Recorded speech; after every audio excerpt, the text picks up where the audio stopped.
Good morning, class 12 children. Here I am with your another lesson on grammar. That is, we are continuing with the previous chapter, that invitations, which you have learned in your previous class. That day we have discussed formal invitations with you, where I described you that they are of printed and non-printed. Today we are going to discuss informal invitation. You all have done letter writing, where informal writing, these invitations are a kind of informal letter where they are in particular category of inviting someone. So informal invitation are a kind of personal letters which are written to our relatives, friends, etc. So these informal invitations we send to our relatives, friends. They are kind of letters which we send to our relatives for some kind of function invitation, or to invite someone for some party, or for any invitation, say any matches you are wanted to organize, a personal kind of invitation. They are written in the form of informal letters only. The format is almost the same. We are going to discuss that format just now after this.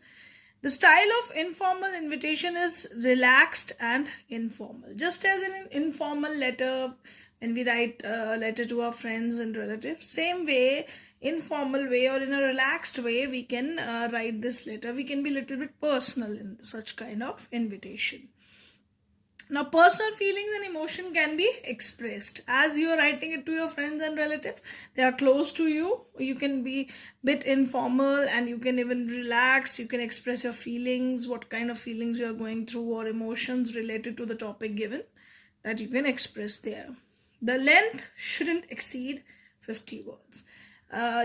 Although it is in informal letter, we don't prescribe that length of letter and the word limit, but here you are attempting this question for 4 marks, so you need to stick, as it is also prescribed by CBSE, you need to stick to 50 words, because if you are going to take more than that words, it is going to consume a lot of your time, and you have to attempt other part of the paper, so you have to be very particular regarding the word limit. Now, next is your use format of informal letter. Informal letter format you might have done, your teacher might have done earlier with you, but now here you are going to follow that format, but still I am going to discuss with you the format of this invitation. Use of first person. I told you in the formal invitation earlier, you are not going to use first person pronouns just like that, I, we. You are not going to use that, but here in this you can use I, we, you, etc. for inviting any other person. Now children, let's discuss the format of the way we write this informal invitation. Just as when we have to call someone in bulk, we get it the printed. This is a kind of a letter writing. Say a small function you are organizing at home, and you need to invite few guests only. Obviously you are not going to print that invitation card, but rather you are going to write a letter which is informal invitation to invite them for the occasion. So that format of a letter is followed here, because this is also kind of informal letter. So we are going to follow that format here strictly. Be very particular regarding the format, because if you are writing the format very correctly, you score good marks in letter writing, this invitation writing, where it can be also reply in the form of reply. If the format is correct, the content you have written there is correct, you score full marks in it. So be very particular about it. See, here on the left hand side, first of all you are going to write the sender's address, just as in the informal letter we write the sender's address, same way we write the sender's address. But in this kind of letter you should be very particular. You should be in this invitation you should be very particular that it should not be more than 2 to 3 lines. Minimum 2 lines and maximum 3 to 4 lines, not more than that. Sender's address. Then leave one line here. This line should be left. It gives more clarity to your invitation. So please leave the line space and then you write the date. Date should be always written in extended form. Extended format means, for example, you're not going to write 11/7/2020 just the way you write it in the top of your notebooks, but rather you are going to write the complete date in the extended form, 11 July 2020, this way. Now again you have to leave this line and then come salutation. Now to whomsoever you are writing that letter, please write their name, dear uncle, aunt, dear name of the person, that you can write it down there. Again leaving one line, start with the content. Whatever content. Say you're inviting for the birthday party, please mention for your birthday party you are inviting someone, what timings, at what place. That content should be completely written. What, where, when, how you're going to celebrate. Everything should be mentioned in the content. It should be very clear what the invitation is for, where, how, the celebration, venue, time, everything should be mentioned very clearly. Now in the end there is subscription. Be very particular, to the point, please write that. Now in the subscription part you are going to write your sincerely, truly, faithfully, accordingly, because it is a informal one. You are going to write sincerely. If it is a formal reply, in that case you write truly or faithfully. Now subscription, you write your name down there. So this is the format of your invitation, informal invitation. Next we are going to discuss with you an example of informal invitation. Here I have given you an invitation where your parents have completed 5 years of happy married life. Send an informal invitation to your uncle to join you in the silver jubilee celebration of their marriage at your house. Now you are inviting your uncle for this occasion, so you are going to write that informal invitation. He's your uncle, so you are right. That's why it is called as informal invitation. So first of all, in 3 lines, see the same format we are going to follow here. You are writing in 3 lines the address, your sender's address, and then leaving one line, you're writing the date, then salutation, dear uncle, and then you're writing the content. The content is, I am fortunate to see the most momentous day of my life. My parents have completed 25 years of their happy and prosperous married life. We are going to celebrate the silver jubilee of their married life on 25th July 2020. It will be a simple ceremony in the presence of family members and close friends. Do join us on the auspicious day. Yours sincerely, the name is given there, Yogesh. Now this is the whole invitation which you have given to your uncle.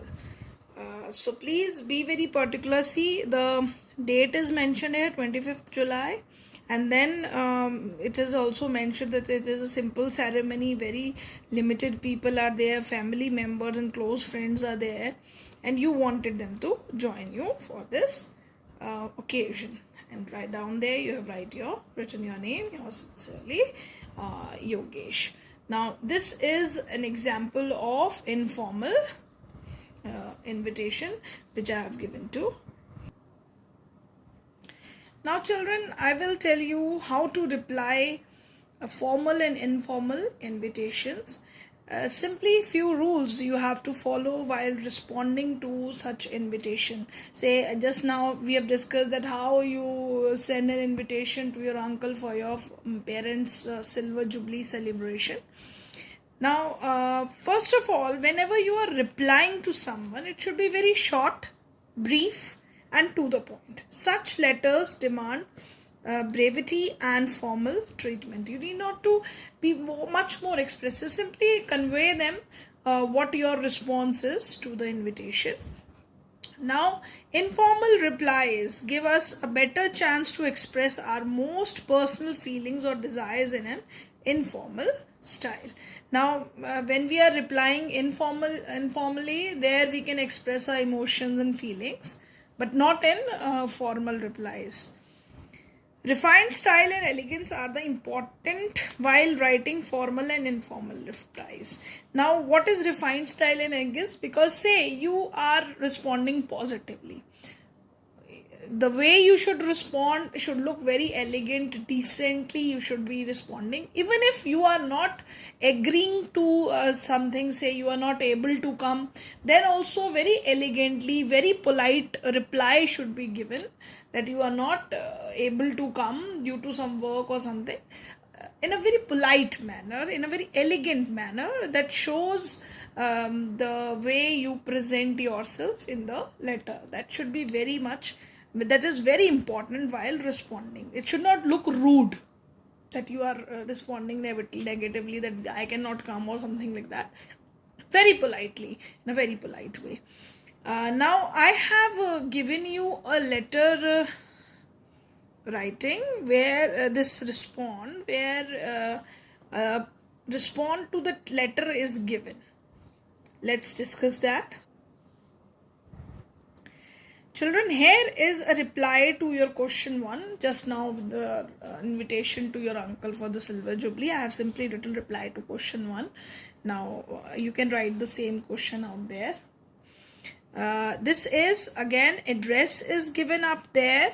Now, the sender, that means the uncle of Yogesh, is sending this reply. This is the date again. Salutation, dear Tanu. Say he's writing dear Tanu. The name I have changed here. I am thankful to you for inviting me to attend the silver jubilee of your parents. Being polite, he thanked them for inviting. It is undoubtedly an auspicious occasion for me also, as uncle is also related to your parents, so he considered it very auspicious occasion also. So he responded again in a very polite manner. See the language, how politely the person is responding. I shall come a day before the celebration day and with your aunt and cousin.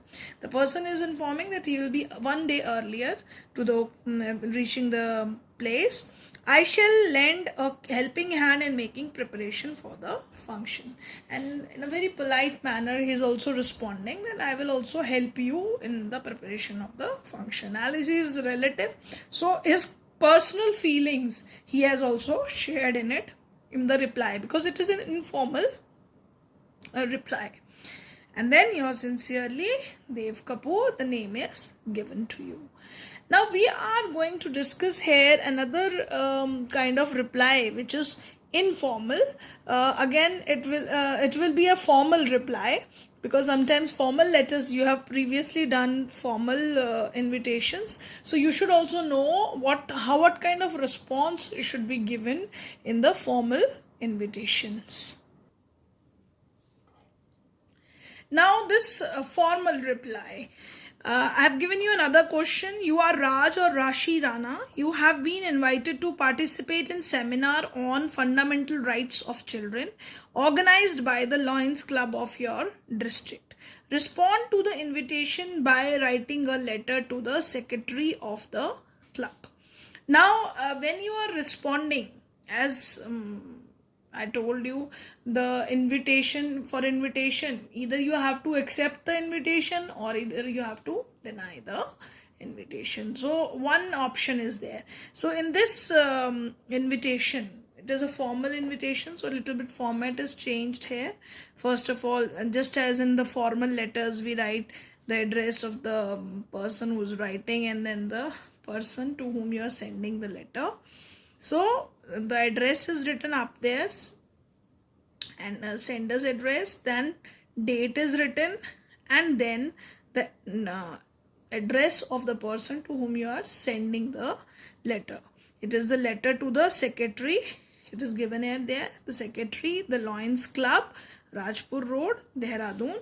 Now subject should be mentioned that you are conveying them that your inability to accept the invitation. You are not able to go for this, and you will give the reason in the content part.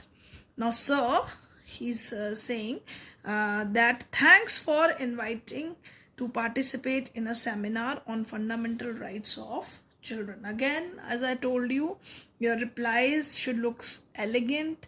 They should be in a refined style. He's thanking them for calling. I feel honored and obliged. See the kind of refined language they are using. He's feeling very happy reading that. He's honored and obliged. However, I shall not be able to accept your invitation due to unavoidable previous engagements. As he's denying, he's not able to come, but he's also giving the reason in a very polite manner that some commitments he has done which cannot be avoided, so he cannot attend that. But he again thank you once again for your kind invitation. So yours faithfully, Raj. I have already discussed that the language should be very polite in the formal replies. In informal replies, the language need to be written in a very elegant manner, so that the letter, the response you are giving to the sender, it may be a positive one or negative one, you must inform that. So this is a formal reply to this letter. Now I will be giving you in this formal invitations and informal invitations two questions for practice, which you will be doing in your homework. Obviously I will be mentioning your homework in your homework section. So first of all, you go through this letter once again. Probably it is not clear in this one. This is your complete explanation. This how this informal letter is written. See the mention of the function, and he is feeling honored and obliged. However, I shall not be able to accept your invitation due to unavoidable previous engagements. And he thanked again, and yours faithfully, Raj Rana. See the change here. It is formal reply, so we have used faithfully or truly. Be very particular in the formal and informal replies where you are mentioning your name. It should be mentioned properly here. Where you will be mentioning the subscription should be very much clear. In formal and informal, subscription should be very much clear to you. So this is the exact format, and you are going to follow this format strictly. Content may vary according to the question asked to you, so accordingly do that. Now thank you class. This is your complete lecture on the invitation part. We'll be pursuing next week the next topic based on your syllabus. Thank you very much.